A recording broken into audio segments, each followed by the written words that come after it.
অবশেষে আমরা এসে পৌঁছালাম আমাদের চির অপেক্ষিত জায়গা সেই ছাঙ্গু লেকে, যার জন্য আমরা এত দূরে এত কিলোমিটার পাড়ি দিয়ে এসেছি। বাবুকে দেখো, বাবু তো প্রথমে এসেই আগে ছোটাছুটি দৌড়াদৌড়ি আরম্ভ করে দিয়েছে। ও কিন্তু হাতে করে নিয়ে বরফ তুলে খেলছে। আর আমি কিন্তু সবসময় বলেছি এই ট্রিপে শুধুমাত্র আমার বাবু সব থেকে বেশি এনজয় করেছে। বাবুকে দেখেছো, ও জানো শেষ পর্যন্ত বাড়িই যেতে চাইছিল না, মানে হোটেলে যেতে চাইছিল না, ও এখানেই থাকতে চাইছিল। ওর মামা মামি ফটো তুলছে, ওখানে গিয়েও বরফ ছুঁড়ে ছুঁড়ে মারছে। সব থেকে মজা আমার বাবু করেছে। আর তারপরে আমরা যার জন্য এখানে এসেছি সব থেকে বেশি বেশি রিলস বানিয়েছি, অনেক রিলস বানিয়েছি। আর এই সব ড্রেসগুলো কিন্তু আমরা আগে থেকে ব্যাগে ক্যারি করে নিয়ে এসেছিলাম। এমনিতেই ব্যাগ ক্যারি করতে হতোই, যেহেতু বাবুর খাবার থাকে ব্যাগের মধ্যে, তাই জন্য। এমনিতেও আমরা যদি কোথাও ঘুরতে যাই তখন তো আমাদের খুব ভালো করে প্ল্যানিং চলে। আর এটা কিন্তু যেহেতু বাবাই আমাকে সারপ্রাইজ দিয়েছিল, সেই জন্য আমাকে 1 মাস আগেই বলেছিল। তাই 1 মাসের মধ্যে আমি যতটা পেরেছি সব কিছু ড্রেস আপ থেকে আরম্ভ করে সব কিছু ম্যাচিং করে আমি সব অনলাইনে কিন্তু আগে থেকে কিনে রেখেছিলাম। যেদিন থেকে আমি জানতে পেরেছিলাম যে এই পাহাড় ঘেরা বরফের রাজ্যে আমরা যেতে চলেছি অ্যানিভার্সারি সেলিব্রেশন করতে, সেদিন থেকে কিন্তু আমি চেয়েছিলাম যে আমার অ্যানিভার্সারিটা এবছর খুবই স্পেশাল হবে। যেগুলো যেগুলো আমি ভেবেছিলাম আমি সেগুলোই করেছিলাম। আর আমার দেখা প্রতিটা স্বপ্ন পূরণ করার জন্য আমার বাবাই তো সবসময় আছে। আর এই কেকটা কিন্তু আমরা অনেক কষ্ট করে জোগাড় করেছি, আগের দিন কিনে রেখে দিয়েছিলাম হোটেলের ফ্রিজে। তো তারপরে আমরা পরের দিন নিয়ে চলে এসেছিলাম।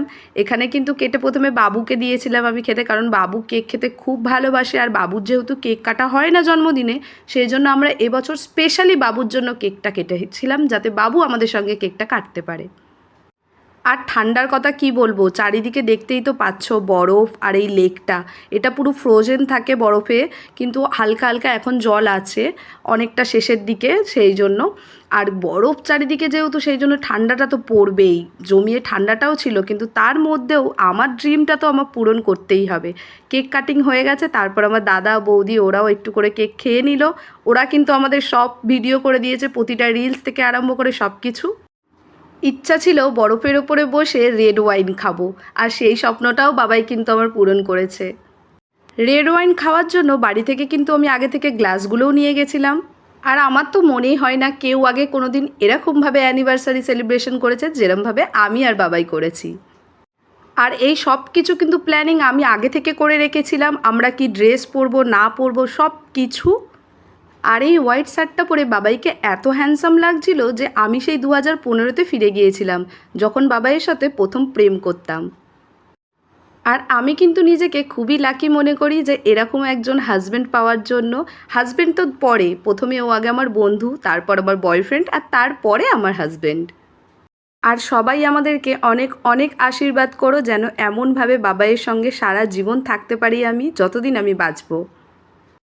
সত্যি সময় কত তাড়াতাড়ি চলে যায়। এই সেদিন বিয়ে হলো, আর দেখতে দেখতে আমরা 7 বছর আবার সংসারও করে ফেললাম। আর এই সংসারের মধ্যে হাজার রাগ অভিমান দুঃখ সব কিছু আছে, কিন্তু তার সত্ত্বেও আমার বাবাইকেই চাই।